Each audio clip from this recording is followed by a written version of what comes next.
വചനത്തിനു വേണ്ടി ആഗ്രഹിച്ചുകൊണ്ട് ജീവിതം മുഴുവൻ കർത്താവിനെ സമർപ്പിക്കുകയാണ്.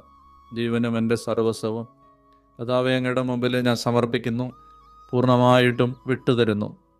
പകലിൻ്റെ അധ്വാനങ്ങൾ വ്യഗ്രതകളിൽ നിന്നെല്ലാം മാറി അങ്ങയുടെ സ്വരത്തിന് വേണ്ടി ഇതാ കാതോർക്കുന്നു. അങ്ങ് സംസാരിക്കണമേ എന്ന് പ്രാർത്ഥിക്കുന്നു. സാമുവേലിനെ പോലെ ആഗ്രഹിക്കുകയാണ്. കർത്താവേ അങ്ങ് അരുളി ചെയ്താലും അങ്ങയുടെ ദാസർ ഇതാ ശ്രവിക്കുന്നു. കർത്താവേ ജീവിതം മുഴുവൻ അങ്ങേക്ക് സമർപ്പിക്കുകയാണ്. അധ്വാനങ്ങൾ, വേദനകൾ, വ്യഗ്രതകൾ, ഞങ്ങളുടെ രോഗങ്ങൾ, തകർച്ചകൾ, ഞങ്ങളുടെ മനസ്സിനെ, ശരീരത്തെ ഭാരപ്പെടുത്തുന്ന അനുഭവങ്ങൾ എല്ലാം അങ്ങേക്ക് സമർപ്പിക്കുകയാണ്. എല്ലാ മേഖലകളിലും അങ്ങയുടെ സാന്നിധ്യം ഇറങ്ങി വരികയും കർത്താവേ ഞങ്ങളെ സഹായിക്കുകയും ചെയ്യണമേ എന്ന് പ്രാർത്ഥിക്കുന്നു. ദേശം മുഴുവനെയും അങ്ങേറ്റെടുക്കണമേ. മാലാഖമാരെ അയക്കണമേ. ദൂതന്മാരിറങ്ങി വരണമേ. അന്ധകാരങ്ങളെ ശാസിച്ചകറ്റണമേ. ഹൃദയത്തിൽ ശാന്തതയും സമാധാനവും കൊടുക്കണമേ. കർത്താവേ ഭാരം